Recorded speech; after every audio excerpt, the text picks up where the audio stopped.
வணக்கம். இந்த வீடியோவில் நம்ம என்ன பார்க்க போகிறோம் அப்படின்னு சொல்லிட்டு பார்த்தீங்கன்னா, அளவியல்ல 2D அதாவது இரு பரிமாணத்திற்கான ஃபார்முலாஸ் மட்டும்தான் இந்த வீடியோவில் பார்க்க போகிறோம்.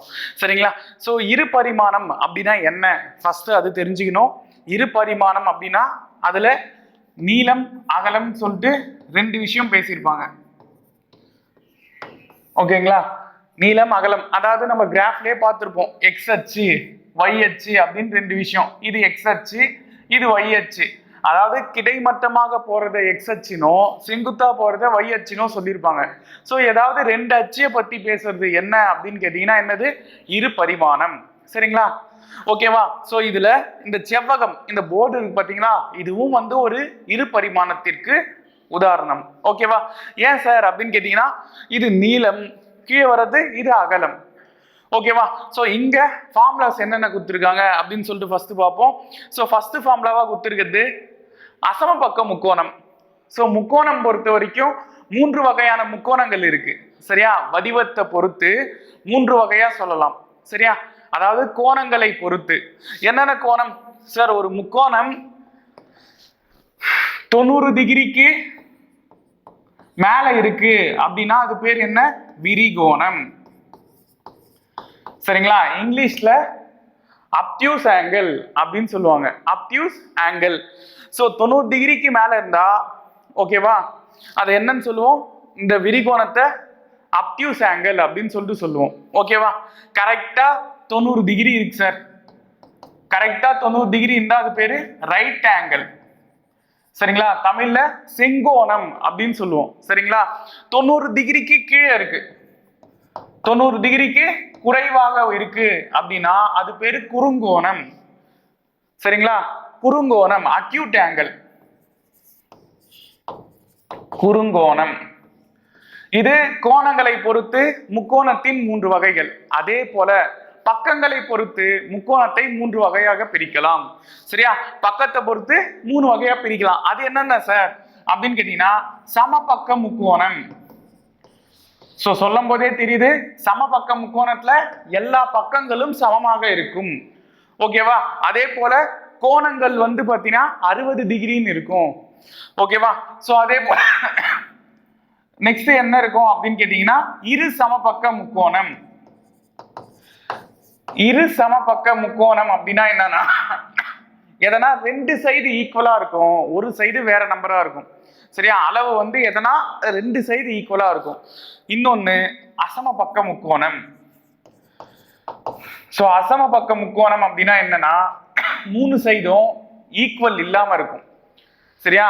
மூணு சைடும் ஈக்குவலா இருந்தா சமபக்க முக்கோணம், ஈக்குவலன்ட் ட்ரையாங்கிள். சரிங்களா? இரு சமபக்க முக்கோணம்னா எதனா ரெண்டு சைடு ஈக்குவலா இருக்கும், ஐசோலஸ் ட்ரையாங்கிள். ஓகேவா? அசமபக்க முக்கோணம் அப்படின்னா என்னன்னா, எந்த சைடுமே ஈக்குவலா இருக்காது. அதாவது இது பேர் என்னன்னா இங்கிலீஷ்ல ஸ்கேல் அண்ட் ட்ரையாங்கிள் அப்படின்னு சொல்லுவாங்க. ஓகேவா? சோ இதுக்கான ஃபார்முலாஸ் தான் இங்க கொடுத்துருக்காங்க. அதுல அசமபக்க முக்கோணம். சோ அசமபக்க முக்கோணம்னா என்ன இருக்கும்? மூணு சைடும் வேற வேற வேல்யூ இருக்கும். அதுதான் இங்க ஏ பி சின்னு கொடுத்துருக்காங்க. ஓகேங்களா? சோ இதுக்கான சுற்றளவு கேக்குறாங்க ஃபர்ஸ்ட் அப்படின்னா, சுற்றளவுனா ஒண்ணும் இல்ல, சுத்தி இருக்கிற பகுதிகள். சரிங்களா? அப்ப சுத்தி என்ன இருக்கு? ஏ பி சி, இத மூணுத்தையும் ஆட் பண்ணா வரதுதான் சுற்றளவு. ஓகேங்களா? சோ சுற்றளவு சுற்றளவுனா இங்கிலீஷ்ல என்னன்னு சொல்லுவோம்? பெரிமீட்டர். சோ அசமபக்க முக்கோணத்தின் சுற்றளவுக்கான ஃபார்முலா என்ன அப்படின்னு கேட்டீங்கன்னா, A plus B plus C. So அந்த மூணு வேல்யூவும் ஆட் பண்ணா போதும். ஓகேவா? அதே அசமபக்க முக்கோணத்தின் பரப்பளவுக்கு என்ன சார் ஃபார்முலா அப்படின்னு கேட்டீங்கன்னா, பரப்பளவுக்கு இங்க கொடுத்துருக்காங்க பாருங்க, root of S into S minus A S minus B S minus C where S equal to A plus B plus C by 2 அப்படின்னு கொடுத்துருக்காங்க. இந்த ஃபார்முலாக்கு என்ன சார் பேரு அப்படின்னு கேட்டீங்கன்னா, ஹெரான் சூத்திரம். சரிங்களா? ஹெரான் சூத்திரம், ஹெரான் ஃபார்முலா. ஓகேங்களா? சரி, இதுல ஏ பி சி இது மூணும் பிரச்சனை இல்லை. இங்க கொடுத்துருக்காங்க ஏ சப்போஸ் இங்க 3 இருக்கு, பி 4 இருக்கு, சி 5 சென்டிமீட்டர் இருக்கு அப்படின்னா ஏபிசி எனக்கு தெரியும். அப்ப எஸ்னா என்ன சார்? எஸ்க்கு தான் ஒரு ஃபார்முலா கொடுத்துருக்காங்க பாருங்க, S equal to A plus B plus C by 2. So அந்த மூணு நம்பரையும் கூட்டி 2ஆல வகுத்துக்கணும். அதாவது எஸ் என்னன்னு சொல்லுவாங்கன்னா அரை சுற்றளவு. சரிங்களா? அரை சுற்றளவு இங்கிலீஷ்ல செமி பெரிமீட்டர் அப்படின்னு சொல்லுவாங்க. ஓகேவா? அப்ப நல்லா ஞாபகம் வச்சுங்க. அசமபக்க முக்கோணத்தின் சுற்றளவுக்கான ஃபார்முலா a + b + c. அசமபக்க முக்கோணத்தின் பரப்பளவுக்கான formula Heron சூத்திரமான √s × s - a s - b s - c. இதுல sன்றது a + b + c/2 அப்படின்ற ஃபார்முலால கண்டுபிடிப்போம். சரிங்களா? அப்ப sக்கான மீனிங் என்னது? அரை சுற்றளவு. ஓகேவா? சோ இது ஒரு ஃபார்முலா. ரெண்டாவது ஃபார்முலா பாருங்க, செங்கோண முக்கோணம். இதுக்கான ஃபார்முலா என்ன அப்படின்னு கேட்டீங்கன்னா, செங்கோண முக்கோணம் அப்படின்னும் போது நமக்கே தெரியும், கர்ணத்தின் வர்க்கமானது மற்ற இரண்டு பக்கங்களின் வர்க்கங்களின் கூடுதலுக்கு சமம். Hypotenuse square equal to sum of the square of the other two sides. அதாவது பிதாகரஸ் தேற்றத்தின்படி, பிதாகரஸ் தேற்றத்தின்படி கர்ணத்தின் வர்க்கமானது மற்ற இரண்டு பக்கங்களின் வர்க்கங்களின் கூடுதலுக்கு சமம் அப்படின்னு சொல்லுவாங்க. சோ சுற்றளவு வேணும் அப்படின்னா a b c க்கு பதிலா √a² + b². இத கண்டுபிடிச்சா போதுமானது. இது செங்கோண முக்கோணத்தின் சுற்றளவுக்கான ஃபார்முலா. சரிங்களா? பரப்பளவு வேணும் சார் அப்படின்னா ஒன்றும் இல்லைங்க, பரப்பளவுக்கான ஃபார்முலா 1/2 இன்ட்டு அடிப்பக்கம் இன்ட்டு உயரம். அடிப்பக்கம் இன்ட்டு உயரம், பேஸ் இன்ட்டு ஹைட். சரிங்களா? சோ அப்ப ஞாபகம் வச்சுங்க, இது அடிப்பக்கம் b. சரிங்களா? உயரம் என்ன இருக்கு? a தானே இருக்கு. சோ அதுதான் ab. புரியுதா? ½ இன்ட்டு ab. இதுதான் என்ன ஃபார்முலா? செங்கோண முக்கோணத்தின் பரப்பளவுக்கான ஃபார்முலா. சோ இங்கிலீஷ்ல ஏரியா ஈக்குவல் டு ½ bh அப்படின்னுவாங்க. இல்ல b அப்படின்றது பேஸ், hனா ஹைட். சரிங்களா? hனா ஹைட். சோ ஈஸியா ஞாபகம் வச்சுக்கலாம். ஓகேவா? சோ நெக்ஸ்ட் क्वेश्चन பாருங்க, சமபக்க முக்கோணத்தின் சுற்றளவுக்கான ஃபார்முலா. சமபக்க முக்கோணம் அப்படின்னும் போது மூன்று பக்கங்களும் சமமாக இருக்கும். சரியா? மூன்று பக்கங்களும் சமமா இருக்கும், அதே சமயம் கோணமும் சமமா இருக்கும். சரியா? சோ அப்போ இது 60 டிகிரி அப்படின்னா இதுவும் 60 டிகிரி, இதுவும் 60 டிகிரி. ஏன்னா ஒரு முக்கோணத்தின் மூன்று பக்கங்களின் கூடுதல் வந்து எவ்வளோ? 180 டிகிரி. அதை சரிசமமா பிரிச்சா, மூணா பிரிக்கிறேன் அப்படின்னா 60 டிகிரி 60 டிகிரி 60 டிகிரி அப்படிதான் வரும். சரியா? சோ அப்ப ஞாபகம் வச்சுங்க, சுற்றளவு வேணும் அப்படின்னா இது ஒரு a, இது ஒரு a, இது ஒரு a, 3a இருக்கா? சோ ஆட் பண்ணா 3a அப்படின்றது தான் சமபக்க முக்கோணத்தின் சுற்றளவுக்கான ஃபார்முலா. சரியா? சமபக்க முக்கோணத்தின் பரப்பளவுக்கு என்ன சார் ஃபார்முலா அப்படின்னு கேட்டீங்கன்னா, a² ஒரு √3/4 மல்டிப்ளை பண்ணுவீங்க. சரிங்களா? a² அப்படின்றது என்ன அப்படின்னு கேட்டீங்கன்னா சதுரத்தின் பரப்பளவு. ஓகேவா?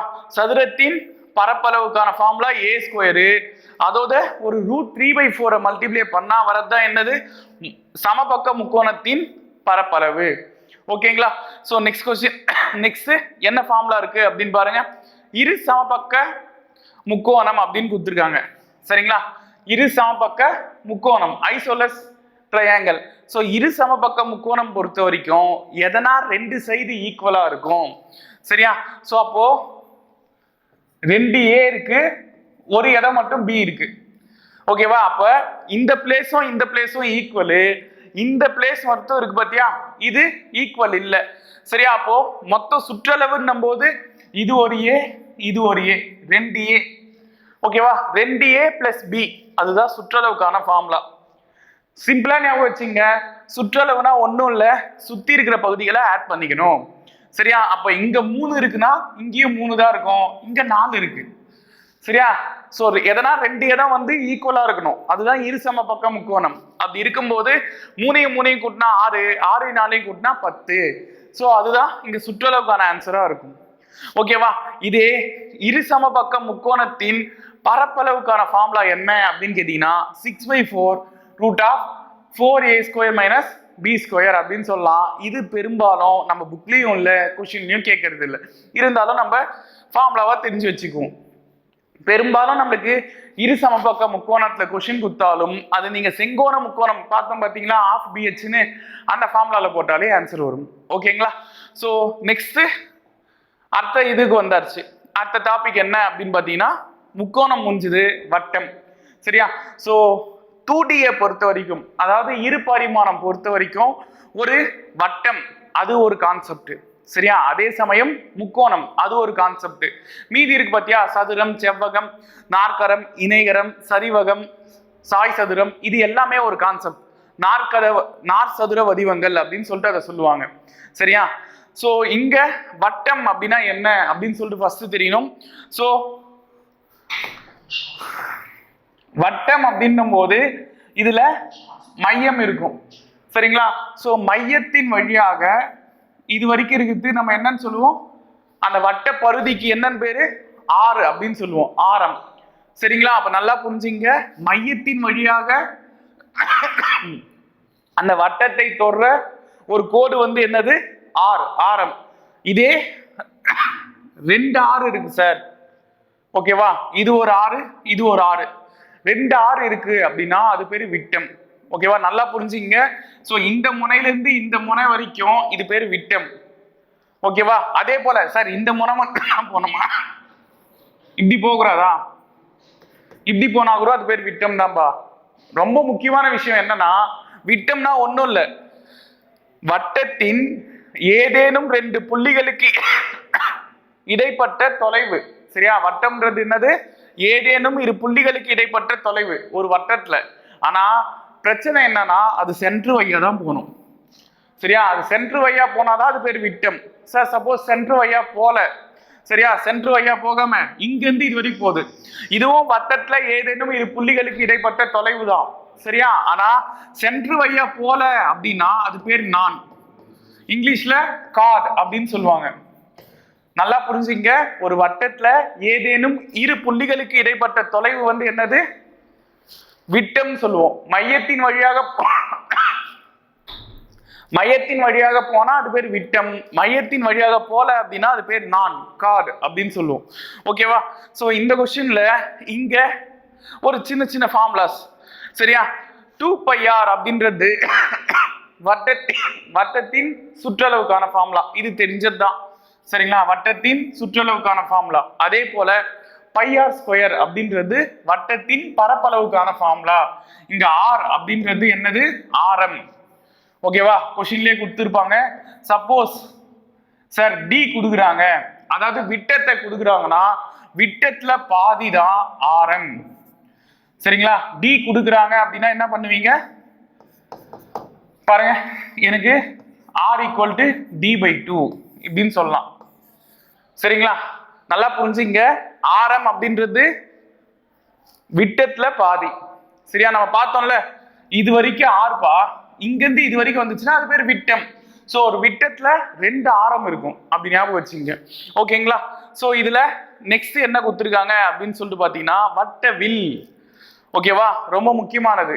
அதாவது வட்ட வில்லுன்னு சொல்லதை விட வட்டகோண பகுதி அப்படின்னு சொல்லலாம். வட்டகோண பகுதி. சரிங்களா? செக்டார் அப்படின்னு இங்கிலீஷ்ல சொல்லுவாங்க. சோ ஒரு சர்க்கிள் இருக்கு, இந்த சர்க்கிள்ல சென்டர் வையா நான் இதை மட்டும் கட் பண்ணி எடுத்துக்கிறேன்னு வச்சுங்களேன், அதுதாங்க வட்டகோண பகுதி. சரிங்களா? இதுதான் வட்டகோண பகுதி. ஐடியா நல்லா புரிஞ்சுங்க. இதை நான் ஒரு கேக்கா எடுத்துக்கிறேன் அப்படின்னா, கேக்ல அந்த ஒரு பீஸ் இருக்கு பாத்தியா, இந்த ஒரு பீஸ்ல நம்ம என்னன்னு சொல்லுவோம், வட்டகோண பகுதி அப்படின்னு சொல்லுவோம், இங்கிலீஷ்ல செக்டார். இதுல இந்த இடம் இருக்கு பாருங்க, இது பேர் தான் வில்லின் நீளம். வில்லின் நீளம், லென்த் ஆஃப் த ஆர்க் அப்படின்னு சொல்லுவாங்க, எல். ஓகேங்களா? Length of the arc. அதே போல இதுவும் 6, இதுவும் 6, ரேடியஸ் தானே, இது ஆரம் தானே, கரெக்ட் தானே? ஒரு சர்க்கிள் அப்படின்னா இல்ல, இது ஃபுல்லாவே ரேடியஸ் தான். சரிங்களா? ஆரம் தான். சோ அப்படி இருக்கும்போது இது ஒரு ரேடியஸ், இது ஒரு ரேடியஸ், 2 ரேடியஸ், ஒரு வில்லின் நீளம். இதுதான் வந்து என்னது, வட்டகோண பகுதி. இந்த வட்டகோண பகுதியில ஒரு சில ஃபார்முலாஸ் கொடுத்துருப்பாங்க. சரிங்களா? என்ன சார் அப்படின்னு கேட்டீங்கன்னா, ஏரியாக்கான ஃபார்முலா, θ/360 × πr². இது ஒரு ஃபார்முலா இருக்கு. சரியா? Area = θ/360 × πr². இது சார் எனக்கு கொஸ்டின்ல θ கொடுத்துருக்காங்க, சரிங்களா? தீட்டா வந்து கொஷின்ல குத்துருக்காங்க, அதாவது கோணம் குத்துருக்காங்க அப்படின்னும் போது வட்டகோண பகுதியின் பரப்பளவுக்கான formula theta by 360 into pi R square. Suppose sir theta கொடுக்கல, அதுக்கு பதிலா எனக்கு வில்லின் நீளம் குத்துருக்காங்க, சரிங்களா? வில்லின் நீளம் குத்துட்டு ஆரம் குத்துருக்காங்க அப்படின்னா வட்டகோண பகுதியின் பரப்பளவுக்கான ஃபார்முலா LR/2. சரிங்களா? LR/2. இப்போ கரெக்டா தெரிஞ்சுங்க, வட்டகோண பகுதிக்கு 2 ஃபார்முலா வரும் பரப்பளவுக்கு. தீட்டா குத்துந்தா ஒரு ஃபார்முலா, வில்லின் நீளம் குத்துந்தா ஒரு ஃபார்முலா. சரிங்களா? இது பரப்பளவுக்கு. அப்ப இந்த ஃபார்முலா என்ன சார் அப்படின்னு கேட்டீங்கன்னா, இது சுற்றளவுக்கான ஃபார்முலா இல்ல. சரிங்களா? இது சுற்றளவுக்கான ஃபார்முலா இல்ல, வில்லின் நீளத்திற்கான ஃபார்முலா. சரிங்களா? சோ வட்டகோண பகுதியில வில்லின் நீளம் கேக்குறாங்க, தீட்டா கேக்குறாங்க அப்படின்னா, சாரி தீட்டா கொடுத்தது வில்லின் நீளம் கேக்குறாங்கன்னா இதுதான் formula, theta by 360 into 2πr. சரிங்களா? 2πr என்னன்னு தெரியும், வட்டத்தின் சுற்றளவுக்கான ஃபார்முலா. அதுல தீட்டாவை மட்டும் கண்டுபிடிக்க போறீங்க, ஒரு 30 டிகிரியோ ஒரு 40 டிகிரியோ கண்டுபிடிக்க போறீங்க. சரிங்களா? சோ இது வட்டகோண பகுதியின் வில்லின் நீளத்திற்கான ஃபார்முலா. சரி, பரப்பளவு பார்த்தாச்சு, வில்லின் நீளத்திற்கான சுற்றளவு பார்த்தாச்சு, சுற்றளவுக்கான என்ன ஃபார்முலா?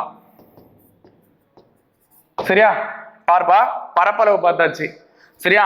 அதே சமயம் வில்லின் நீளத்திற்கான ஃபார்முலாவும் பார்த்தாச்சு. சுற்றளவுக்கு என்ன ஃபார்முலா? சுற்றளவுக்கு சிம்பிள்ங்க, இது ஒரு 6, இது ஒரு 6, இது ஒரு L. So 6 + 6 + L. சுற்றளவுனா என்னது? சுத்தி இருக்கிற அந்த பரப்பை கூட்டிக்கணும். சரிங்களா? அப்ப 2 6 இருக்கா பிளஸ் L. புரியுதா? 6 கூட்டினா 2 6 plus L. So L + 2R அப்படின்றது தான் சுற்றளவுக்கான ஃபார்முலா. சரியா? இது வட்டகோண பகுதியின் சுற்றளவு. ஓகேவா? சோ நெக்ஸ்ட் சதுரம். இதுக்கப்புறம் எல்லாமே கொஞ்சம் ஈஸியா தான் இருக்கும். சரியா? சதுரம் அப்படின்னா என்னது? சதுரம் அப்படின்னா 4 பக்கங்களும் சமமா இருக்கும். சரியா? 4 பக்கம் இருக்குல்ல, 1 2 3 4ன்னு. சோ 4 பக்கமும் சமமா இருக்கும். சரியா? அதே போல 4 கோணங்களும் சமமாக இருக்கும். சரியா? 4 கோணங்களும் சமமாக இருக்கும். அதே போல மூலை விட்டங்கள் ஒன்றை ஒன்று இரு சமக்கூறிடும். சரியா? மூலை விட்டம் அப்படின்றது இந்த முனையில இருந்து இந்த முனை, அதே போல இந்த முனையில இருந்து இந்த முனை, இது கரெக்டா சென்டர்ல வெட்டும். சரியா? இந்த வெற்ற இடம் கரெக்டா மைய புள்ளியா இருக்கும், அதுதான் இரு சமக்கூறிடும். சரியா? சோ அப்படி சொல்லியிருப்பாங்க. அதே போல சதுரத்தின் சுற்றளவுக்கான ஃபார்முலா என்ன, பரப்பளவுக்கான ஃபார்முலா என்னன்னு பார்ப்போம். பரப்பளவு அப்படின்னும் போது இங்க ஒரு ஏ, இங்க ஒரு ஏ பா. சரியா? நல்லா ஞாபகம் வச்சுங்க, ஒரு செவ்வகம், சரியா, ஒரு செவ்வகம் அதன் நீளமும் அகலமும் சமமாகும் போது சதுரமாக மாறுகிறது. சரியா? ஒரு செவ்வகம் அதன் நீளமும் அகலமும் சமமாகும் போது சதுரமாக மாறுகிறது. ஆனா இது எல்லாமே நாற்கரத்தின் வடிவங்கள். நாற்கரம்னா என்ன சார்? 4 பக்கங்களை கொண்ட மூடிய பரப்பு. சரியா? எதனா 4 பக்கம் இருக்கிற ஒரு ஷேப், மூடிய பரப்பு தான் நம்ம என்னன்னு சொல்லுவோம், நாற்கரம் சொல்லுவோம். சோ சதுரமும் ஒரு நாற்கர வடிவம். ஓகேவா? சதுரமும் ஒரு நாற்கர வடிவம். ஆனா சதுரத்துல அனைத்து பக்கங்களும் சமம் அப்படின்றனால நீளமும் ஏதான், அகலமும் ஏதான். சரியா? சோ செவ்வகத்தின் பரப்பளவுக்கான ஃபார்முலா என்னது? செவ்வகத்தின் பரப்பளவுக்கான ஃபார்முலா நீளம் இன்ட்டு அகலம். படிச்சிருப்போம் நிறைய. சரியா? நீளம் இன்ட்டு அகலம். இங்க நீளமும் ஏதான், அகலமும் ஏதான். சோ அப்ப A² சதுர அலகுகள். எப்பவுமே பரப்பளவு எழுதும் போது ஃபார்முலால சதுர அலகுகள் எழுதுவோம். சரியா? இப்ப நான் எங்க ஏரியா சொல்றேன் அப்படின்னா நான் எப்படி சொல்லுவேன்? 4000 ஸ்கொயர் ஃபீட் இருக்குப்பா, 3000 ஸ்கொயர் ஃபீட் இருக்குப்பா அப்படின்னு சொல்லிட்டு அந்த ஸ்கொயர் ஃபீட், அந்த வார்த்தை ஸ்கொயர்ன்ற வார்த்தையை யூஸ் பண்றல தமிழ்ல, சதுர அடி அப்படின்னு பேசுறோம், சதுர. சோ அதுதான் சதுர அலகுகள். சோ ஏரியாவை பத்தி பேசும்போது சதுர அப்படின்ற வார்த்தை வரும். ஓகேவா? ஆனா பரப்பளவு சொல்லும் போது, சுற்றளவு சொல்லும் போது நம்ம அந்த சதுர அலகுகள் அதெல்லாம் சொல்ல தேவையில்லை, அலகுகள் அப்படின்னு சொன்னா போதும். சரியா? அது சென்டிமீட்டர் அப்படின்னா சென்டிமீட்டர், மீட்டர் அப்படின்னா மீட்டர். ஓகேவா? இது சதுரத்தின் பரப்பளவு மற்றும் சுற்றளவுக்கான ஃபார்முலா. சரி, நெக்ஸ்ட் செவ்வகம் ரெக்டாங்கிள் அப்படின்னும் போது ரெக்டாங்கிள்ல ஆப்போசிட் சைட்ஸ் ஆர் ஈக்குவல். சரியா? எதிர்பக்கங்கள் சமமாக இருக்கும். ஓகேவா? அதே போல கோணங்கள் எல்லாமே 90 டிகிரியா இருக்கும். ஓகேவா? கோணங்கள் எல்லாமே செங்கோணமா இருக்கும், 90 டிகிரியா இருக்கும். சோ இதுக்கான ஃபார்முலா என்ன சார்? செவ்வகத்தின் பரப்பளவுக்கான ஃபார்முலா நீளம் இன்டு அகலம். நீளம் இன்டு அகலம். சோ நீளத்துக்கு இங்கிலீஷ்ல எல்லா, அதனால எல்லுன்னு போட்டிருக்காங்க. அகலத்துக்கு இங்கிலீஷ்ல பிரெத்தா, சோ பின்னு கொடுத்துருக்காங்க. சோ எல்பி சதுர அலகுகள். இதுதான் செவ்வகத்தின் பரப்பளவுக்கான ஃபார்முலா. சரிங்களா? சோ சுற்றளவுக்கான ஃபார்முலா அப்படின்னும் போது இது எல்லு தான், இதுவும் எல்லு. ஏன்னா ஆப்போசிட் சைட்ஸ் ஆர் ஈக்குவல், எதிர் பக்கங்கள் சமம். சரியா? அப்ப இது பி அப்படின்னா இதுவும் பி. ஓகேவா? So L plus B plus L plus B. புரியுதா பாருங்க? எல் பி எல் பி சுற்றளவு. சோ அப்படி இருக்கும்போது இங்க ஒரு எல், இங்க ஒரு எல், 2L பிளஸ் 2B. ரெண்டுத்துலயும் காமனா என்ன இருக்கு? 2 இருக்கா? சோ 2 காமனா எடுத்தா L பிளஸ் பின்னு வரும். இது செவ்வகத்தின் சுற்றளவுக்கான ஃபார்முலா. ஓகேவா? சோ பரப்பளவு அப்படின்னும் போது சதுர அலகுகள் எழுதுவீங்க, சுற்றளவு அப்படின்னும் போது அலகுகள் மட்டும்தான் எழுதணும். ஓகேவா? சோ நெக்ஸ்ட் சரிவகம். சோ சரிவகமும் வந்து ஒரு நாற்கர வடிவம். சரிங்களா? சோ 4 பக்கங்களை கொண்ட ஒரு மூடிய பரப்பு தான் வந்து என்னன்னு சொல்லுவோம்? சரிவகம் அப்படின்னு சொல்லுவோம். இங்க ஒரு ஃபார்முலா கொடுத்துருக்காங்க. சரிவகத்தின் சுற்றளவுக்கான ஃபார்முலா அப்படின்னும் போது 4 சைடையும் கூட்டிக்கிறீங்க.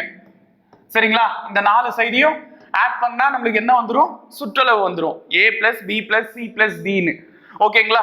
ஆனா எனக்கு தேவை வந்து என்ன அப்படின்னு கேட்டீங்கன்னா, பரப்பளவு வேணும் அப்படின்னா 1/2 A plus B into H. இந்த Hனா என்னன்னு கேட்டீங்கன்னா, இங்க உயரம் சொல்ல முடியாது, ஆல்டிடியூட் அப்படின்னு சொல்லுவாங்க, குத்து உயரம்.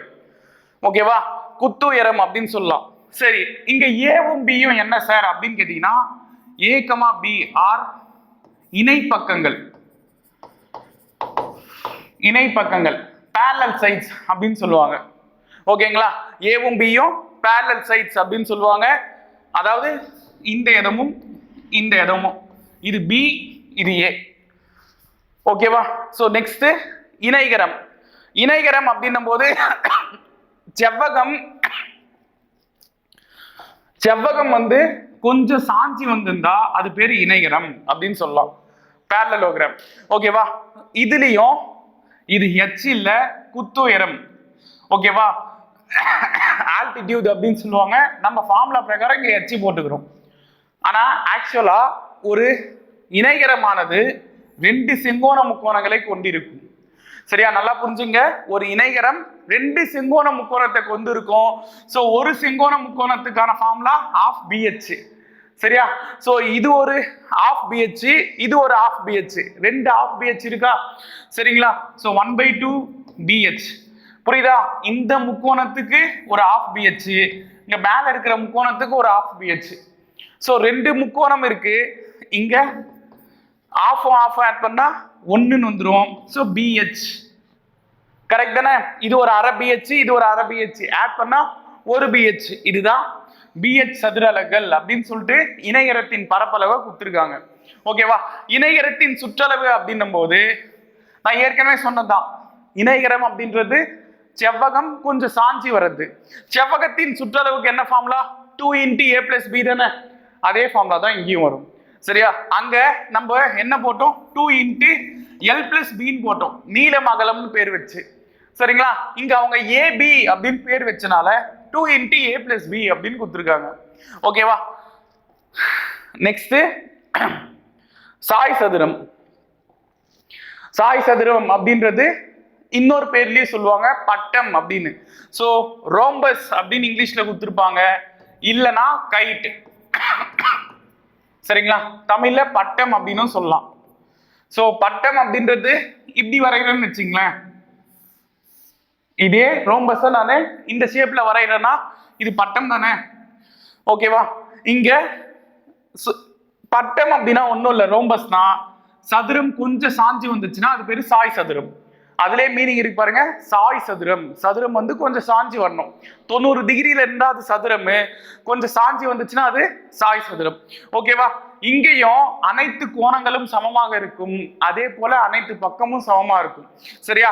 2 மூலைவிட்டங்கள் ஒன்றை ஒன்று இரு சமக்கூறிடும் சென்டர்ல வெட்டும் கரெக்டா. ஆனா அளவு சேஞ்ச் ஆயிருக்கும். ஏன்னா ஒரு சைடு சாஞ்சு இருக்குல்ல, ஒரு சைடு சாயும் போது அந்த மூலை விட்டத்திற்கான அளவு வந்து சேஞ்ச் ஆயிருக்கும். அதனால D1 D2ன்னு ரெண்டு பேர் வைக்கிறாங்க அதுக்கு. சரியா? ஒன்னும் இல்ல, Dனா டயகனல் மூலை விட்டம். சரியா? சோ முதல் மூலை விட்டம் இரண்டாவது மூலை விட்டம்னு பேர் வைக்கிறாங்க. அப்படி பேர் வைக்கும் போது அதற்கான பரப்பளவு எப்படி இருக்கும்? ½ இன்ட்டு மூலை விட்டங்களின் பெருக்கற்பலன் அப்படின்னு கொடுத்துருக்காங்க. ஒன்னும் இல்ல, ½ இன்ட்டு D1 இன்ட்டு D2. இது சாய் சதுரத்தின் பரப்பளவுக்கான ஃபார்முலா. சரிங்களா?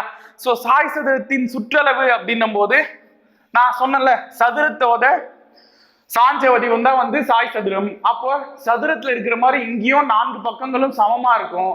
சோ 4 பக்கத்தையும் கூட்டினா 4a அப்படின்றது வந்துடும். சரிங்களா? சோ சாய் சதுரத்தின் சுற்றளவுக்கான ஃபார்முலா 4a. நெக்ஸ்ட் வட்ட நாற்கரம்.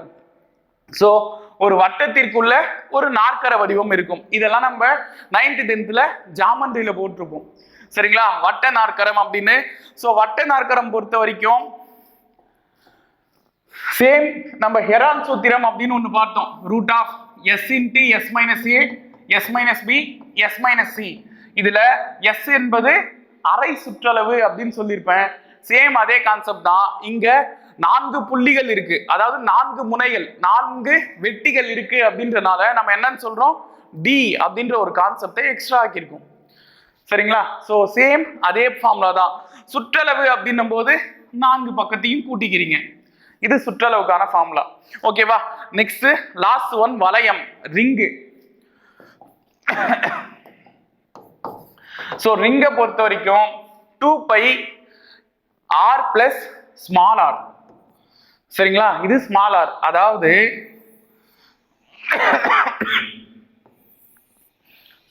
வெளியே இருக்கிறதுக்கு பேரு வெளிவட்டம் வச்சுங்க. இது உள்வட்டம். இதுல உள்வட்டத்திற்கான ஆரம் ஸ்மால் ஆர். இந்த சென்ட்ரல் இருந்து வெளிவட்டத்திற்கான ஆரம் கேபிட்டல் ஆர். ஓகேவா? நமக்கு நல்லா தெரியும் வட்டத்தின் சுற்றளவுக்கான ஃபார்முலா என்னது? 2πr. இதுதான் வட்டத்தின் சுற்றளவுக்கான ஃபார்முலா. இதுல 2π காமன் பா, அதாவது 2π வெளிவட்டம் இருக்கு பாத்தியா, அந்த வெளியாரம் மைனஸ் 2π ஸ்மால் ஆர், உள்ள இருக்கிற ஆரம் ரெண்டுத்தையும் மைனஸ் பண்ணா இந்த வளையத்திற்கான ஃபார்முலா கிடைச்சிரும். அதாவது பாதையின் பரப்பளவு அதெல்லாம் கேட்பாங்க. சரிங்களா? பாதையின் பரப்பளவு, ஏரியா ஆஃப் த பாத் அப்படின்லாம் கேட்கும் போது நம்ம என்ன பண்ணணும்? வெளிவட்டத்துல இருந்து உள்வட்டத்துல இருக்கிற அந்த ஆன்சரை கழிச்சுக்கணும். சரிங்களா? சோ இதுல காமனா என்ன இருக்கு? 2π காமனா எடுத்தா r பிளஸ் ஆர் அப்படின்றது தான் வளையத்திற்கான சுற்றளவு ஃபார்முலா. சரிங்களா? சேம் கான்செப்ட் தான். பரப்பளவுக்கு என்ன formula? Pi capital R square minus pi small R square. So பைய காமனா வெளியேற்றா capital R square minus small R square அப்படின்றது தான் வளையத்தின் பரப்பளவுக்கான ஃபார்முலா. சோ இதோட 2D ஷேப் முடியுது. நெக்ஸ்ட் வீடியோல 3D ஷேப் பார்ப்போம். நன்றி.